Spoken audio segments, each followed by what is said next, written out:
All right, so I guess you guys had some problems with sound in the streaming. Yeah, see, that's what happens with streaming, all right? Hopefully now it should be, you should be able to hear it better. Looked like there was a setting that normally I don't have to, change this, but it looked like I had to today. All right, so let me know, you guys. Perfect. Thank you, Elaine.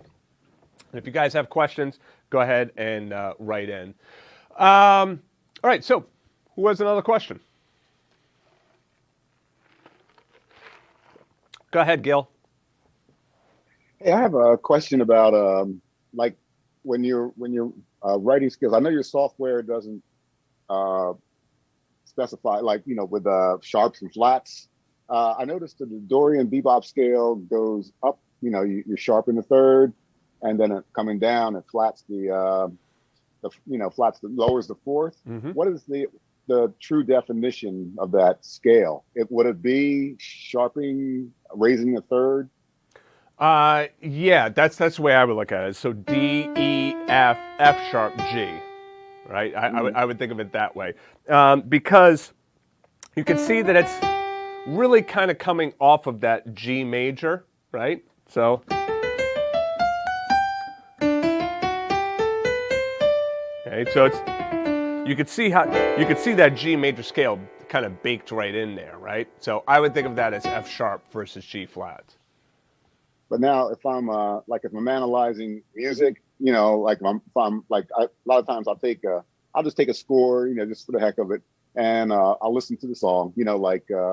I have score books of some of the CDs that I have, and so I'll listen and then I'll follow. I'll read along. If I'm analyzing the score, I guess it would be I'd have to translate like. Let's see. Okay, D minor. D minor will go to C. Okay. In C is a sharp. Well, I consider C. Well, C is neither sharp nor flat, but usually it goes, I guess, with the sharps. Would I have to just be aware of? How do I put this? Just be aware if I'm doing analyzation. Do I just have to be aware of the way the key expresses that scale, if I'm looking for different things in the analyzation of a piece?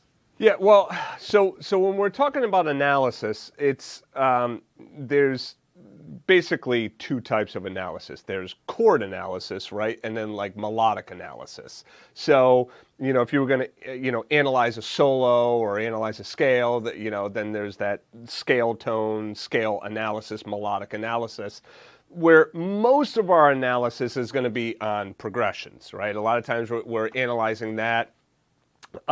Which, by the way, Standards by the Dozen, number 5, All the Things You Are, all of the video is up on the site as of today, so you guys can go ahead and take a look at that. And we talk about in the improv and analysis, analyzing that progression. So how I look at it, I look at that bebop scale, that Dorian bebop scale, as just adding in the raised third. Okay, I look at the Mixolydian bebop scale as adding in that major seventh. And I look at the Ionian bebop scale as the raised sixth. So that's how I look at it. So I would think of this as F sharp, Mm-hmm. I wouldn't get into a bunch of analysis necessarily beyond that. I mean, I guess it really depends on the situation that you're talking about. And I'd have to kind of see what it is that you're analyzing to kind of know what you're driving at. But most of my analysis is going to be, that when I'm analyzing tunes is going to be the analysis of the progression, not necessarily of the melody. I'll be thinking about, what note the melody is starting on. I'm thinking about the scale degrees, but a lot of times I'm thinking of that analysis based upon how it relates back to that chord. Right? Does that make sense? Yeah, what I've been doing is I do I look at my transcriptions and I'm trying to follow like the things I'm learning, the examples you give, the things that you're teaching us, as far as different techniques, I'm looking for those in the music that I listen to.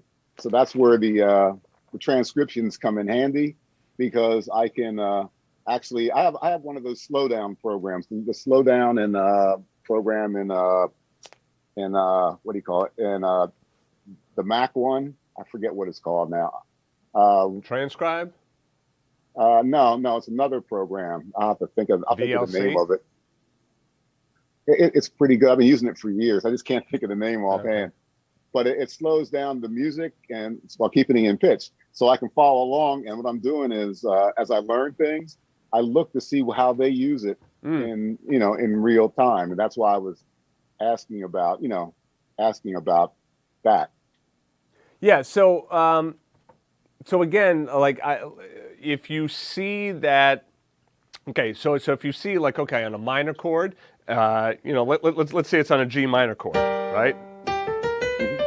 And you see this kind of line, then you know that that's built off of that Dorian Bebop scale, right? So if you see Mhm. the minor third and the major third together like that, on that minor chord, and the rest of it is scalar like it would normally be on minor. If you see that major third in there, then you kind of know, like, all right, that's likely a Dorian Bebop scale going on right there. Oh, okay, great. Because that's what I try to figure out.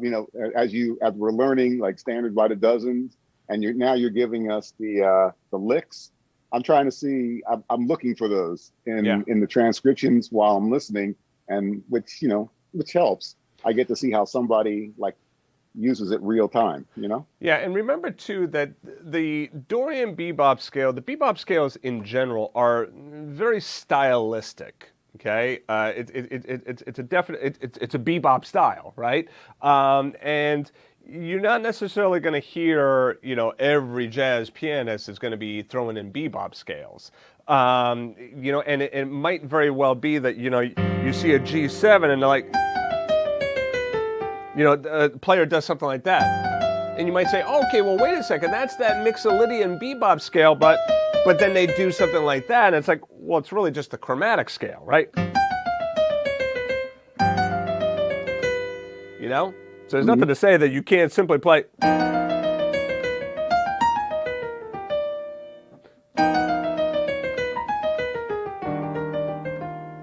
Right? So here, I'm just playing chromatic, but it would be very easy to look at it at first blush and say dominant chord coming down, hitting a major 7 to a flat 7 must be a bebop scale. But in reality, I'm not thinking about it as a bebop scale because I'm thinking about it chromatically.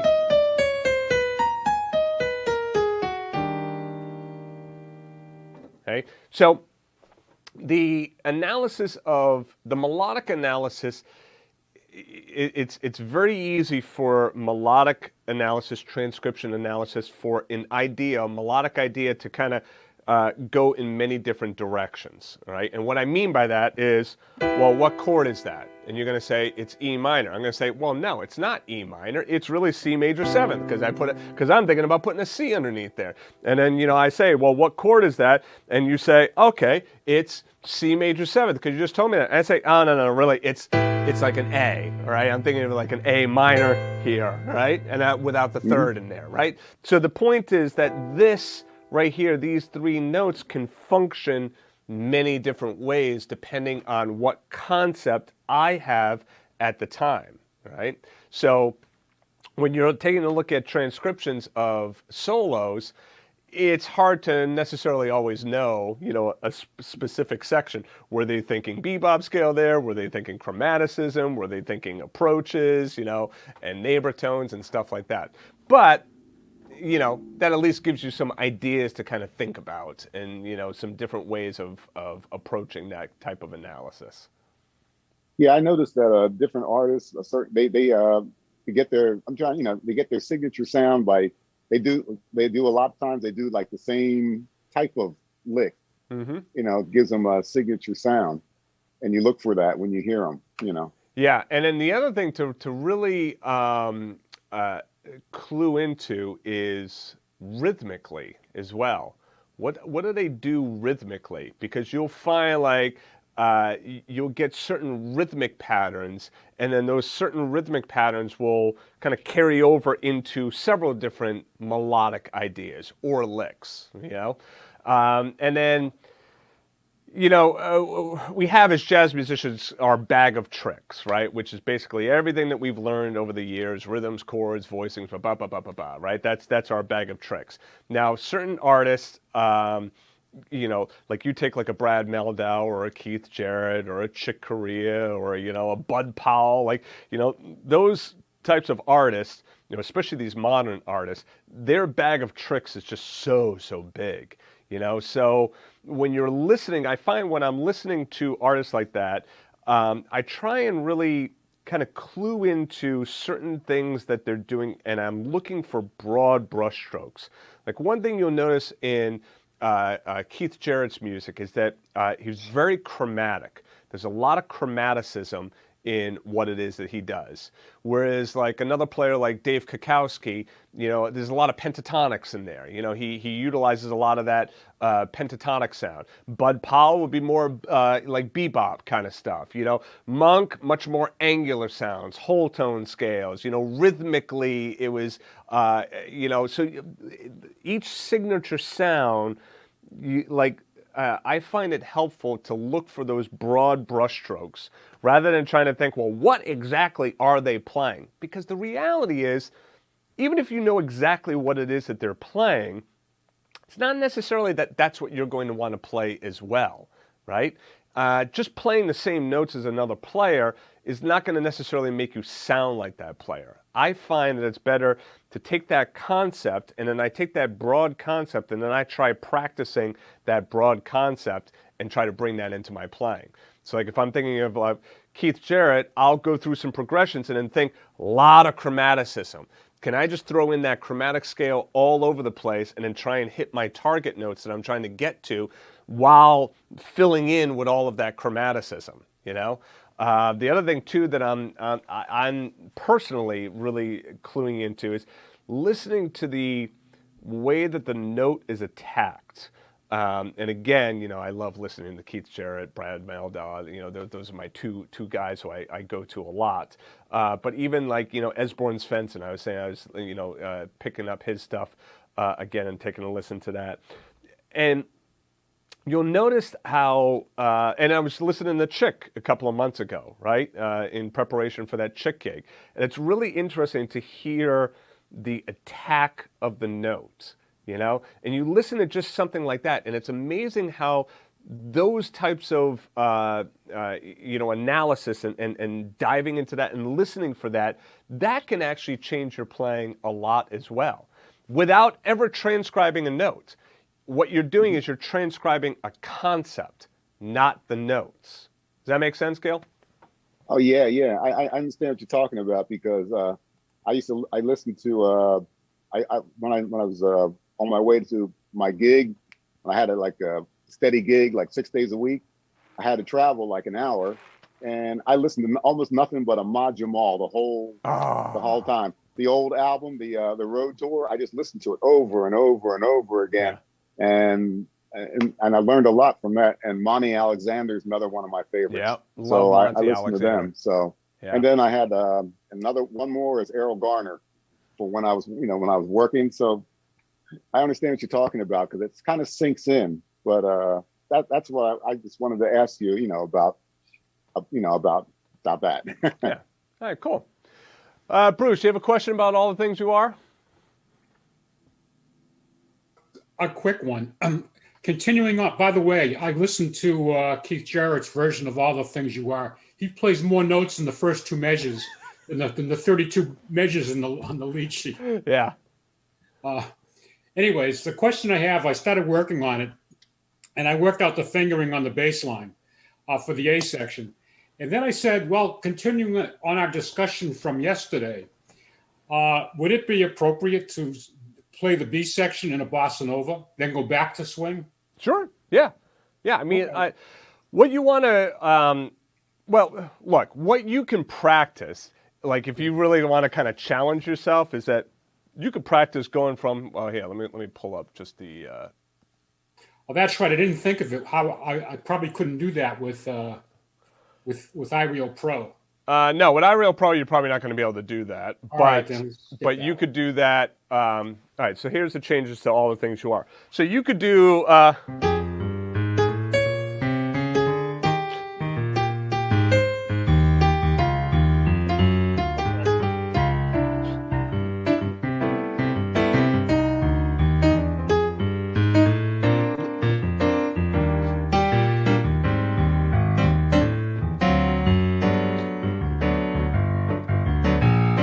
right, so now there, I'm switching every 2 measures, okay? All right. So I'm starting with swing and then going to Latin. You do not want to do that in a performance, though, because Right. as you can hear, it sounds ridiculous, right? Yeah. I mean, like, you're no sooner like walking and then you get into a bossa thing.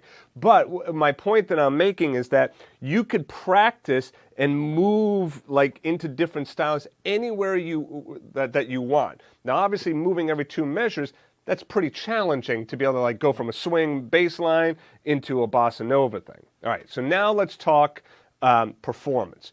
Performance-wise, you usually want to stick with a style for a section or sections, or all the way through one time through the form of the song, all right? Now this, as an AABA, all right, well, and I guess it's not really AABA. What am I talking about here? Kind This of is an like, ABA, right? yeah, it's like kind of A and then B and then back to the A, but the next A section in here is it's a little bit different, right? But when you get to that B section, sure, like moving into like if you were doing Latin, then move into swing. If you're doing swing, then move into Latin. You know, that would be perfectly fine. And then once you go back to that A section, then you can switch back to what you were doing before. Moving into more than 2 styles in a song, I can't say that I've heard that too often. But moving between swing and Latin is just like it goes together like peanut butter and jelly. It's it really it's a very nice combination. A lot of times too, if the song is shorter or it moves quickly, then you might go all the way through in swing and then all the way through in Latin. You might do that rather than, coming in doing swing and then Latin and then swing. You might decide to go all the way through the song, the form of the song, and then switch styles. Now the backing track for Autumn Leaves has sort of a Latin feel to it, if I remember. Well, on iReal Pro, it's really whatever you choose it to be, right? I mean, I think the one that you set up in the lesson, I think, had a Latin feel to it. It was a swing, but it had at least it sounded Latin. Well, one thing I'm kind of realizing this. I'm not sure if so like here's my all the things you are. And this is set to medium swing. Okay. If I go to this, right, up tempo swing. Now, I'm not sure if that's because I changed that or because that's the way it was written when I wrote the chart, when I did this. So there's a very good possibility that, like here, the style says medium upswing, right? Yeah. So there's a good possibility that, in fact, let's check this right now. I'm curious. Let's just go to the bolero, all right? Yeah, so you see what happened there? Yeah.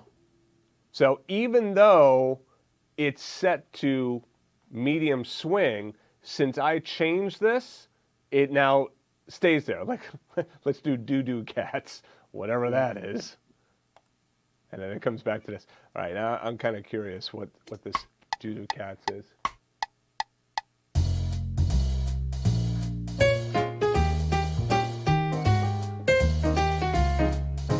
All right, so it's like a 2-beat kind of feel. So anyway, so you see, like when you change the style, it sticks. So that might be that you change the style to Latin to try it, and now you come back to it and you're like, oh, it's in Latin, when really it's swing. Yeah. Okay. All right. Thanks. You got it. All right, Rick, you have a question? By the way, was there a schedule for the lessons for that, or What's that? all the things you are? We're going to do a lesson on that, or? Oh, so what I'm doing for Standards by the Dozen, I mentioned this the other day, but I'll mention it again. Yeah, the way I originally released the first 4 of them was I released the music on one week. The next week, I did a live session in which there was, I taught the lesson, but then there was a Q&A. And then a couple of weeks later, I did the follow-up, the Q&A follow-up, and then we did a gem session. So I've kind of altered that a little bit. What I realized is that when I was teaching the live session, like that marathon couple of hour session, most people didn't have questions because they'd only sat with the music for a week, right? So they really didn't have any questions on it. So what I've decided to do is I released the music 1 week. The following week, I released the lesson video. So all the lesson video is up there now today. Okay, right? good. So there's like an hour and 40 minutes of lesson video in which I go through, and I still do the same thing. I still do the teaching. There just isn't the Q&A part afterwards, right? Okay. And then the Q&A session, rather than scheduling that Q&A session, TCI and Standards by the Dozen Q&A session every other Thursday are going to be linked together, right? So where it has been predominantly just a confident improviser Q&A session on Thursdays, it's now going to be a confident improviser and Standards by the Dozen. And then there's none this week. That happens next week. Good. All right? And then we'll still continue to do the gem session as well. That one I will schedule. I'm not sure when that's going to be, but it'll be sometime in May. All right. All right, go ahead, Rick. Hey, Willie, how are you? Good. How you doing? Good. I've been working very diligently on my scales, so I can do all the scales now at 180 beats per minute, up and down 2 octaves. I can do not always at 180, but contrary motion, still working through that. And then I'm also doing the relative minor at the same time. Good. So I can understand them. So the other thing that I've started doing is, as I'm working through the confident improviser, and I'm really only on number 4 at this point, but I'm trying as I'm doing the scales to just begin randomly starting in the right hand to translate it from just the rote, to, okay, if I want to start on A, where did I go? And it's also helping cement the notes of the scale. So I have 2 questions. Number 1, when you're doing that improvisation, some of this may be stuff I'll get to down in Confident Improviser as I get more into it. So if I am, just redirect me, or just tell me just to keep moving through that. But when you're doing the improvisation in the right hand, do you use the same fingering, or you try to mirror the fingering that you do in the scale if you're going up, or do you pretty much just kind of use whatever fingering works for how far up you're going?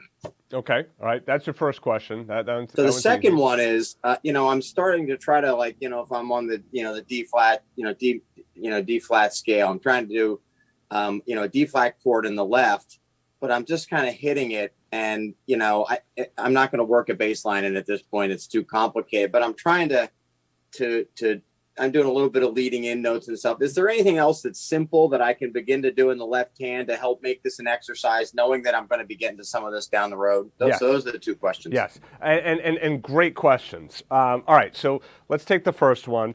So first of all, why even learn the scales and the fingering? When it comes to improvisation, the fingering is all going to change. Okay, so that's the reality of it. The reason we learn these scales and proper fingering for these scales is because there are many situations in which we are going to run the scale up or down, right, for a certain amount of time. And the other thing too is that it's not necessarily, okay, C major. 1, 2, 3, cross under, 1, 2, 3, 4, 5. It's not just that, like, okay, get the cross, and all that.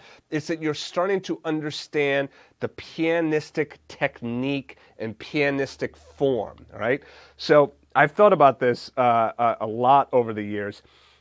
What's interesting is that the piano technique is a 5-finger technique because most of us have 5 fingers. And let's just say the thumb is a finger, right? It's not, but whatever. All right, so you got 5 fingers here, right? So typically, it's that, right? But the reality is that, well, right? That's obviously ridiculous. You're not going to do that. So now you need to cross under, right? So where does it make the most sense to cross under? 2, 3, cross under, and then lo and behold, 5 fingers, right? And there's some interesting ways of like breaking these scales up that I've talked about in Piano Essentials, which you can break it up into like where the cross is. Yep.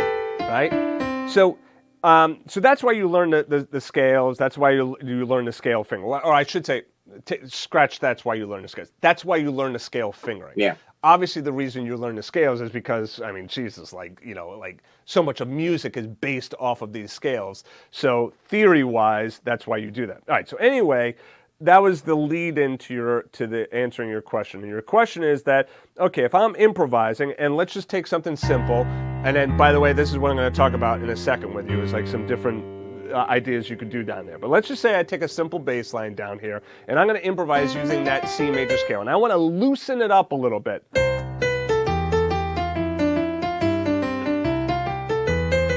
Right? So now the question is, do I have to use that same fingering all the time? Now, let's take this as an example. Let's say I want to go right there.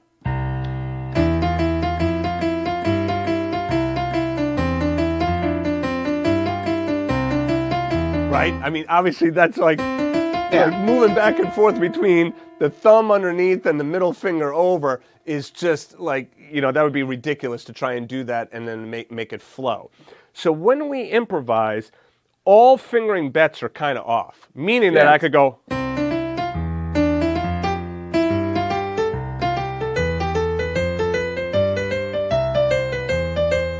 I haven't used my thumb at all, right? There's no thumb in there at all. So I could also do something like this.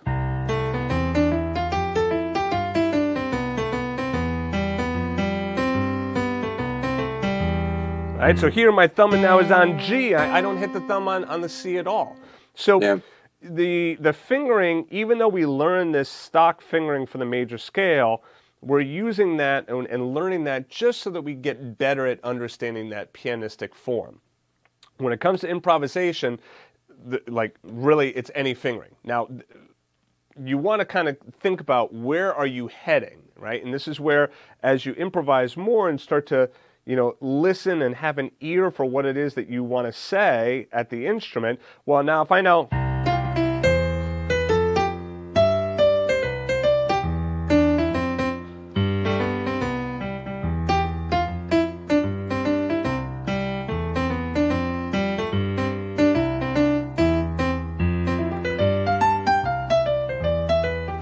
Right, so I'm like kind of thinking ahead, where am I going to go? Yeah. You know, I might cross it underneath. You know, I might do, you know, so I might lift my hands. I'm going to put my fingers in different position.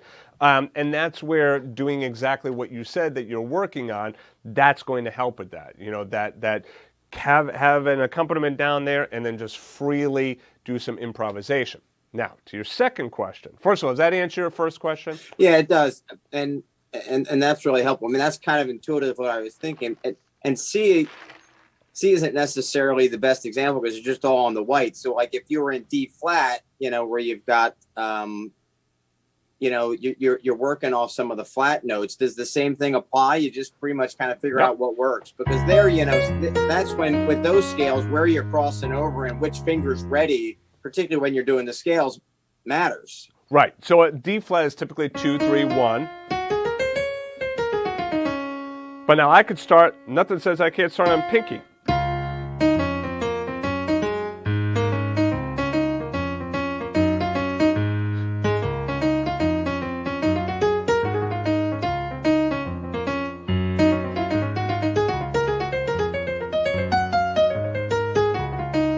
All right, so you see how...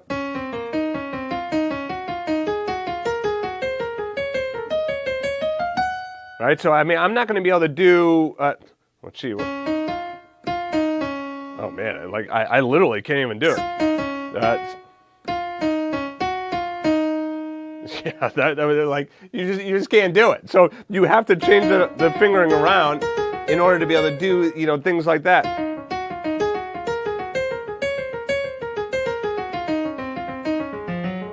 Right? Now, so anyway, yeah, so that answers that first question, right?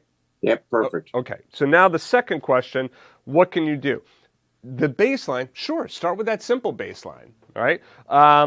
Rather than doing it in C or D flat, let's go to the key of G, all right? Okay. We'll maybe make it a little bit more challenging. All right, so start with that simple bass line, the root, third, fourth to the fifth, right? So that right there, you can get a lot of mileage out of that. And that's not a bad bass line to know. I need a little work on the bass lines. Right? So like, like getting that bass line down is like, you get...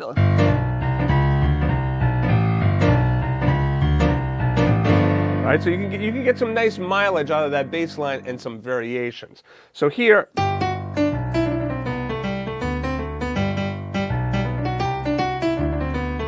So that's one. If you're doing it in minor, right? So you said you're also practicing your natural minor. There's G natural minor, B flat major. Just change the bass line to minor.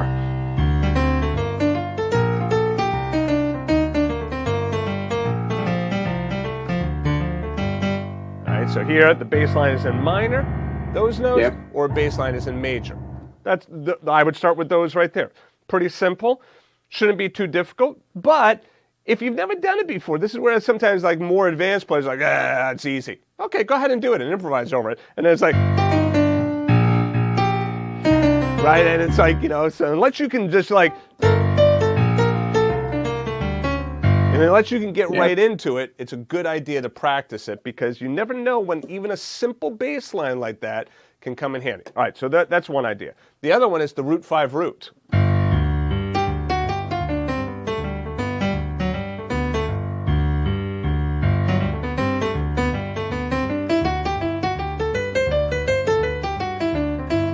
Now, root 5 root on the same chord is going to sound boring after a while, okay?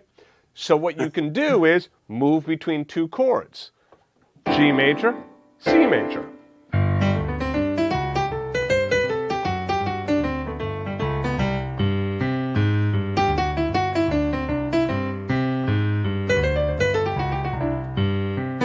And you're still using the same scale on the right. You're just moving it, to, the 1 and the 4 chord, for example, for the scale you're doing in the right and the left. Now, I was actually doing G major and then going to like C major, but then you can also like kind of like keep that same scale because it becomes the C Lydian. So you could use that.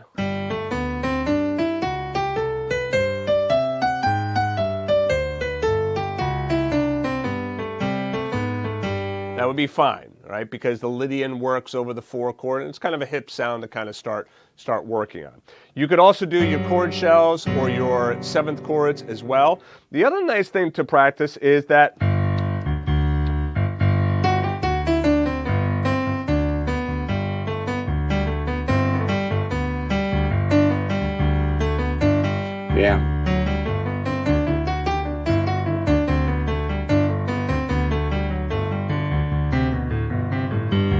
right, that bossa nova beat. You can take a look at the chord essentials and take a look at some of those different accompaniments in there.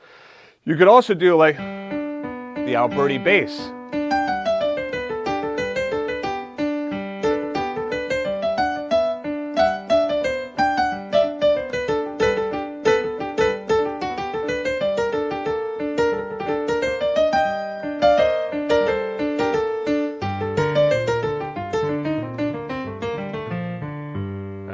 Now, a lot of these accompaniments also are going to be found in that Piano Accompaniment Essentials. I was just going to ask you about that. Yeah, I was planning on releasing that this week, but I just got tied up with a bunch of other stuff. I'm revamping the whole community area, and it's really going to be really nice, but I've had to lock down the community area right now because I've moved all of those posts and everything over to this new software, and obviously if people keep putting new posts on there, they're not going to be moved over. So I've locked that down. So since I've locked that down, I really need to, push and get that community area up and running, which hopefully I should have it up and running by next week, and then I'll be able to release the Piano Essentials. Or I'm sorry, Piano Accompaniment Essentials. Right? Yeah. So this is perfect because that's exactly what you were doing there is what I want to try to do with the scales, and I love working on the scales, and it's helping me learn the chords better and the structure and the analysis. And it's not just the technique, but I think working on this, to do this, you have to take the exercise and then translate it to actually playing. Yeah. Yeah. And that's why I think the piano company essentials as well, to begin to get some stuff going in the left hand, exactly those things you did. But this is perfect. This gives me a lot I can work on over the next few months. Awesome. Oh, and then also in piano accompaniment essentials, like I'm doing a lot of this, where it's like presenting it from different angles. So TCI starts with, starts simple, but it's blues moving into jazz, right? Piano accompaniment essentials is going to start more rock kind of stuff, and then move into jazz. And the reason is because like that that blues improvisation is actually easier to teach than teaching rock improvisation. Even though rock improvisation is theoretically easier, it's tough because it's all about like the rhythm. If you don't have the feel down in the rock improv, then it all just gets lost.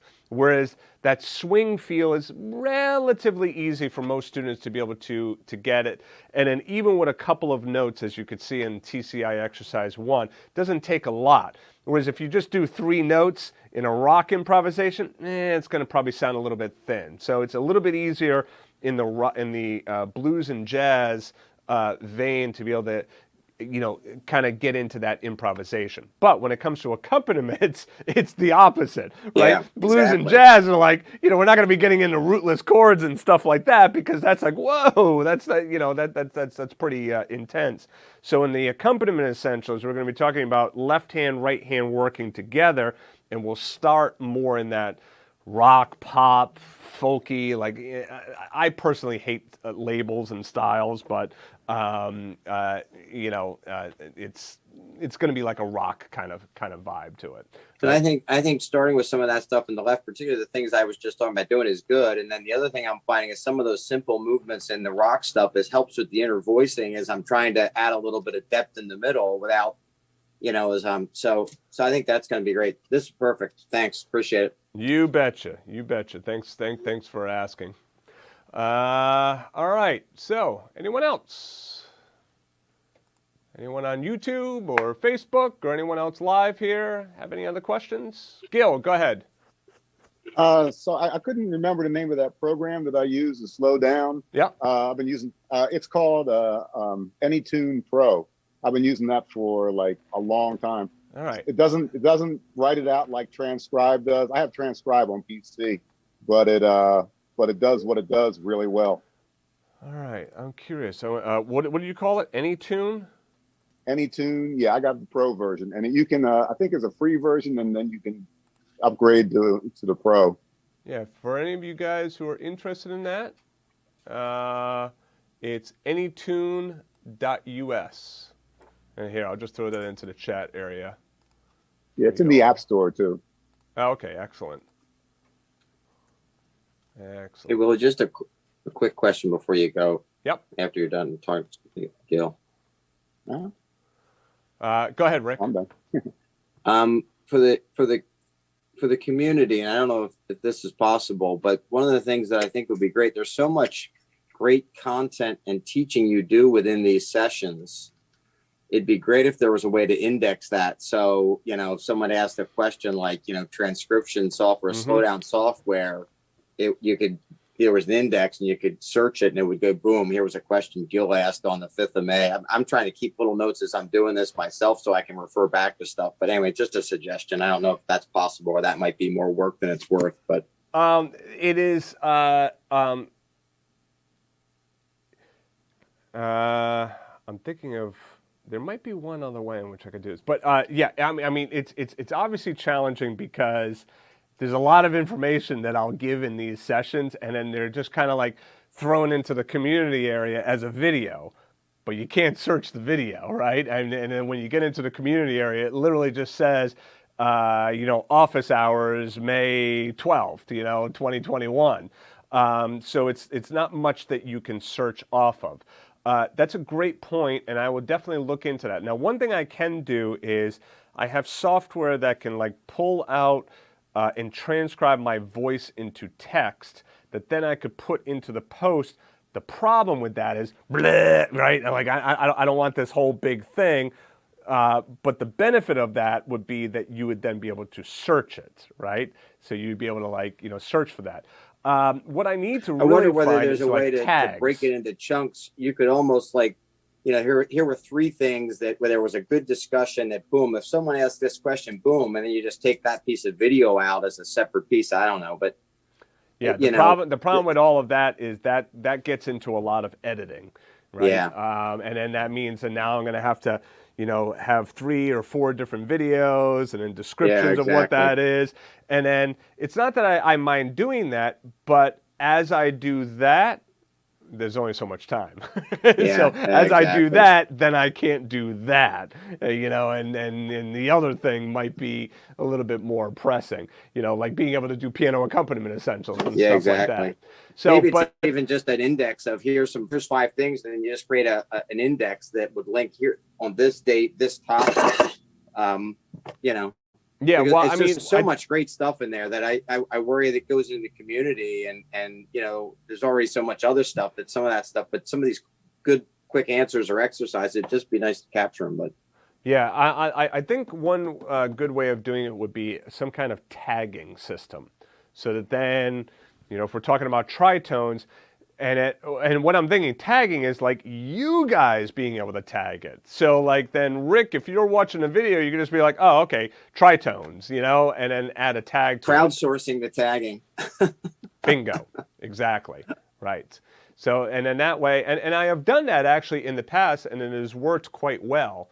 So I'll keep thinking on it. All right. Because they're definitely, it would be good to have a good solution for that. So let me look into it. Now, obviously, the limitations that I have is that I don't write some of this software. I write code, and the code that I write, I have control over it. But code that's written by someone else, it's all a matter of finding plugins and add-ons and tweaking it to make it work. But let me see what I could do. I'll look into it for sure. Thanks. All right, thank you.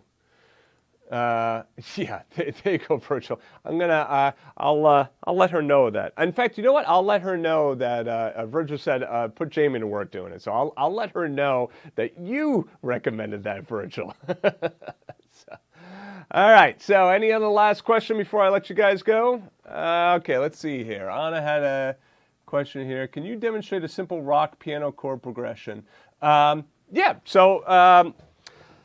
Well, one of the songs that I'm going to start to use because I love this tune is Fire and Rain by James Taylor. And I'm going to start to use that as a springboard in piano accompaniment essentials. Now, Fire and Rain is C major to G minor to F major, C major.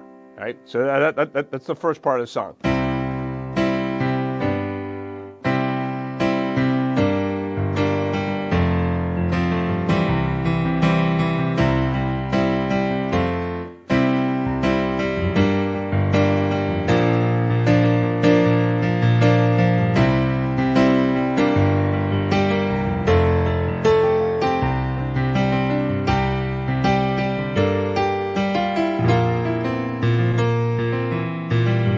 So, C major, all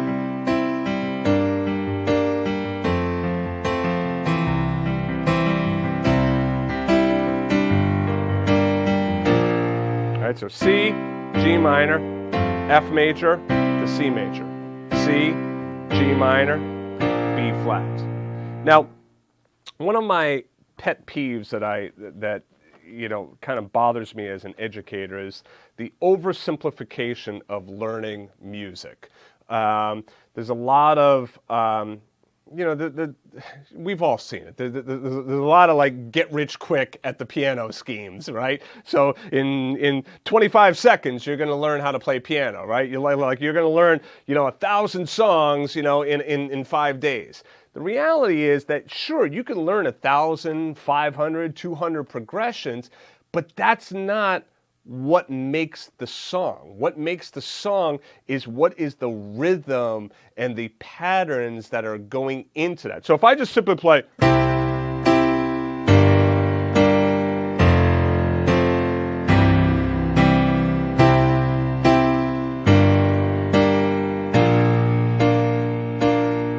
Right, sure, it sounds like the basic song, but it's not where you want to get to. Where you really want to get to is...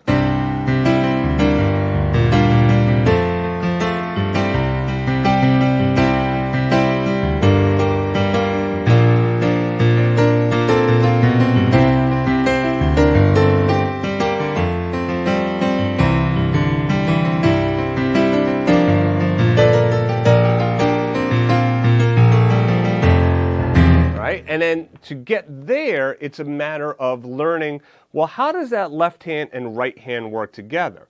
It's also, you notice I'm not just playing these chords just in my left hand, right?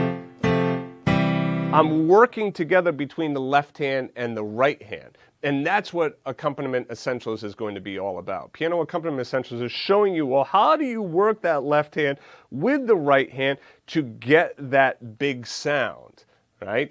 And I will tell you, it's not something that you're going to learn in 5 hours or 5 days, right? It's something that's going to take several weeks to kind of get down. But if you follow the method and you are patient with yourself, you'll definitely get there. But anyway, there's an example of a, just a basic rock pattern. Another good one to know is like even just that 1 major to 6 minor to 4 to 5.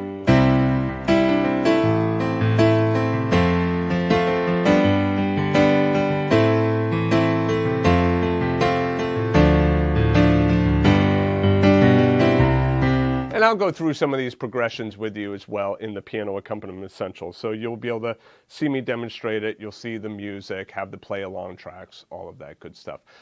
My plan is also to pull in some, more popular progressions as well. We'll start with the Fire and Rain one, but I'll probably pull in like a Taylor Swift tune, like maybe an Ed Sheeran tune, like stuff like that. So it's like you can start to apply some of these concepts to songs that you might have heard on the radio. Okay. All right. Gil, is Gear Day still a coming? Yes. Let me get the community up and get Piano Accompaniment Essentials cracking, and then yes. In fact, what I'm planning on doing is, you've probably noticed that I really didn't update the live training calendar yet on the site. It still says April for the Standards by the Dozen stuff, because there's a whole new calendar system part of this community thing that's really, really nice and really slick, and I think it's going to be a much better, than me having to go in and manually update that stuff, up in the menu bar. So I am working on it. It will be coming, and there will be a dedicated section of the forum as well for Gear Talk as well. Right? In fact, I kind of like that, Gear Talk. We might do that, Gear Talk. All right, so anyway, you should start with your new piano mod. Oh, yeah.